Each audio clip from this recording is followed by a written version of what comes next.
Nahmaduhu wa nusalli ala rasulihil karim amma ba'du. Baik hadirin sekalian, insyaallah sekarang kita akan muzakarah usul-usul dakwah. Ya. Ini ibaratkan kita datang ke dokter nih, kita lagi sakit ya, maka dokter akan memberikan kita arahan-arahan supaya kita lekas sembuh.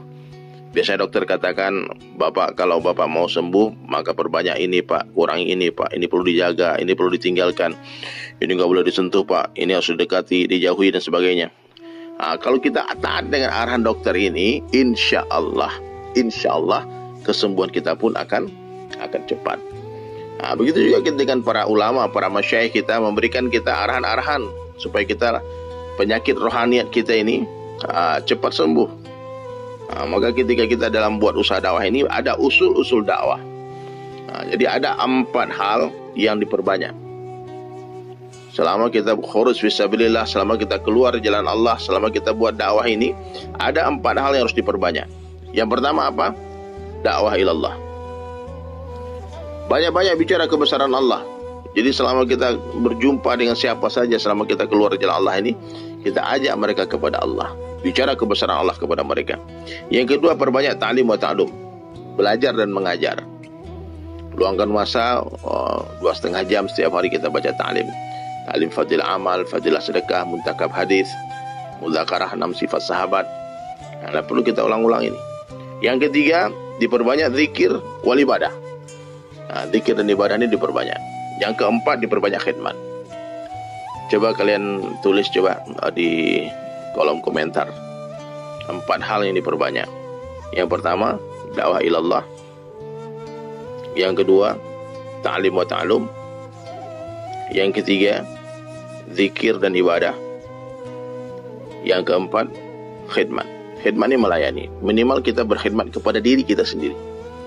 Nah, kita melayani orang lain, melayani amir kita, melayani jamaah yang lain, membantu mereka, menyiapkan makanan dan sebagainya, membersihkan masjid. Itu khidmat, itu bagian daripada khidmat.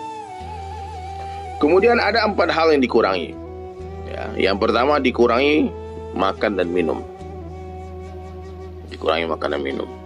Yang kedua, dikurangi tidur dan istirahat. Jangan tidur aja di masjid sepanjang hari. Ya, ada waktu tidurnya, ada waktu bangunnya, ada waktu istirahatnya. Ya, yang ketiga, dikurangi keluar dari areal masjid. Jadi kalau nggak penting, nggak urgent, nggak usah keluar, dalam masjid saja. Nah, kita jaga iman kita, jaga pandangan kita, jaga pendengaran, lisan, pikiran kita. Nah, yang keluar masjid itu petugas-petugas khidmat ataupun ketika kita jauhlah umumnya, baru kita keluar masjid. Yang keempat, dikurangi perkataan dan perbuatan sia-sia. Nah, perkataan dan perbuatan sia-sia ini apa? Perkataan-perbuatan yang tidak ada manfaatnya. Dunia nggak ada manfaatnya, akhirat nggak ada manfaatnya, itu sia-sia. Nah, itu dikurangi. Ya. Ada 4 hal yang dijaga. 4 hal yang dijaga. Yang pertama, dijaga ketaatan kepada amir selama amir taat kepada Allah dan Rasulnya.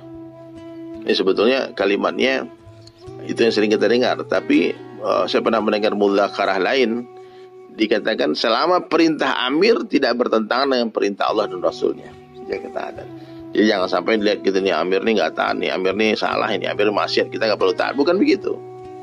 Selama perintah amir kita tidak bertentangan dengan perintah Allah dan Rasulnya, sesuai dengan perintah Allah dan Rasulnya, maka wajib kita mentaatinya. Saya pernah mendengar satu muzakarah nih, satu orang ulama yang maulana, alim, hafiz Quran. Dia khuruj fisabilillah, dia keluar jalan Allah. Kemudian amir dia orang biasa saja, amir dia bukan ulama. Subhanallah, jadi ketika amirnya ini hendak memanggil maulana tadi, ulama tadi, amirnya panggil, maulana tadi sedang berwudu. Ya, dia berwudu, dia tinggal mencuci kaki saja. Subhanallah, jadi ketika dipanggil amir, itu dikatakan maulana tadi mematikan air dan tidak melanjutkan mencuci kaki tadi, dan dia penuhi panggilan amir. Ditanya kenapa? Saya sedang belajar mentaati Allah, Rasul, dan ulil amri.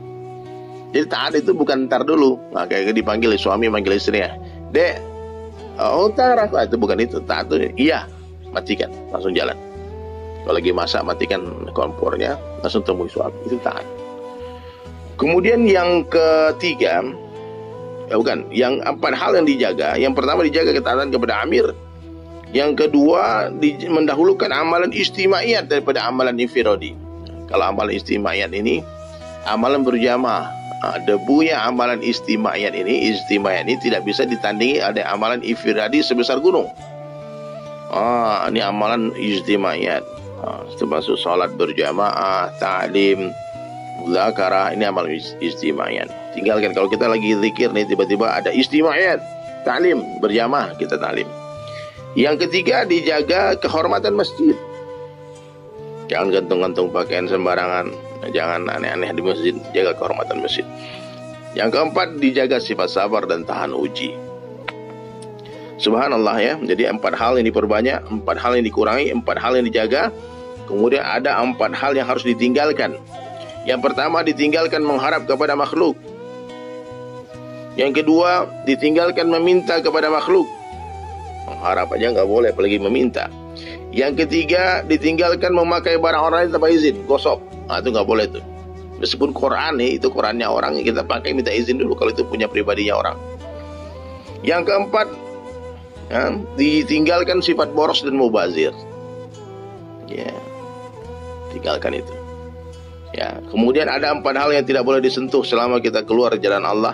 Yang pertama, tidak boleh menyentuh pembicaraan masalah politik, baik dalam ataupun luar negeri. Tidak usah bicara politik praktis. Orang tanya, Pak, bagaimana pendapat Bapak tentang Jokowi? Jawabannya apa? Saya berdoa semoga Pak Jokowi bahagia dunia akhirat. Semoga Pak Jokowi juga bisa khurus fisabilillah, supaya beliau bisa mengamalkan agama dengan sempurna. Begitu jawabannya. Ya, bagaimana pendapat Bapak tentang Donald Trump?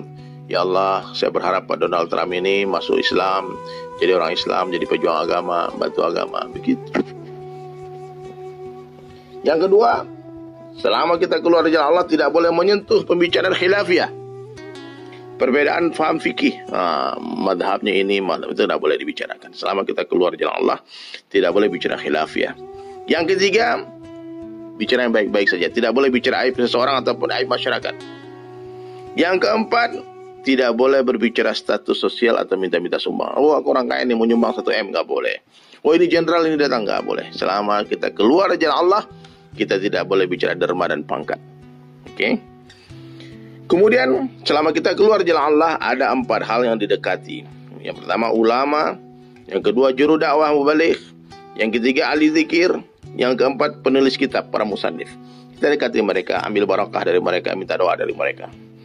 Ada 4 hal yang dijauhi. Yang pertama, membanding-bandingkan. Boleh kita banding-bandingkan. Masjid ini bagus, kampung ini bagus, ini ustaz ini bagus. Tidak usah banding-bandingkan. Yang kedua, merendahkan. Yang ketiga, mengkritik. Dan yang keempat, menolak. Benar. Jadi kalau orang menyampaikan, kita diam saja. Nggak usah dibantah, nggak usah berdebat dan sebagainya. Jadi banyak lagi sebetulnya, hadirin sekalian, adab-adab atau usul-usul dalam dakwah ini. Kalau kita taati arahan ini, insya Allah kita semua akan menjadi kekasih Allah. 4 hal yang diperbanyak. Apa tadi yang diperbanyak? Dakwah ilallah, ta'lim wa ta'lum, zikir ibadah, dan khidmat. 4 hal yang dikurangi: makan dan minum, tidur dan istirahat, keluar dari masjid, perkataan dan perbuatan sia-sia. 4 hal yang dijaga, ini perlu diulang-ulang ini ya, perlu dihafal. Taat kepada amir, mendahulukan amal istimaiyat daripada amalan infiradi, menjaga kehormatan masjid, menjaga sifat sabar dan tahan uji. Yang keempat, ada 4 hal yang ditinggalkan: mengharap kepada makhluk, meminta kepada makhluk, memakai barang lain tanpa izin, ditinggalkan sifat boros dan mubazir. Lalu ada 4 hal yang tidak boleh disentuh. Nggak boleh bicara politik praktis. Nggak ada 1-2 di sini. Nggak ada ini. Pokoknya nggak boleh bicara politik praktis. Politik kita politik Rasulullah saja. Bagaimana menyelamatkan umat dari azab Allah, masuk ke dalam surganya Allah Subhanahu Wa Taala. Orang nggak boleh bicara menyentuh khilafiyah, perbedaan paham pendapat di kalangan ulama. Kecuali ulama ya. Khilafiyah ini monopoli ulama. Kalau ulama boleh bicara, kalau kita orang awam tidak boleh. Kemudian tidak boleh menyentuh aib masyarakat. Bicara baik-baik saja. Kemudian derma dan pangkat, jangan disentuh. Ada yang didekati ulama, mubaligh, ahli zikir, penulis kitab, dan 4 hal yang dijauhi: membanding-bandingkan, merendahkan, mengkritik, dan membantah, menolak. Ya.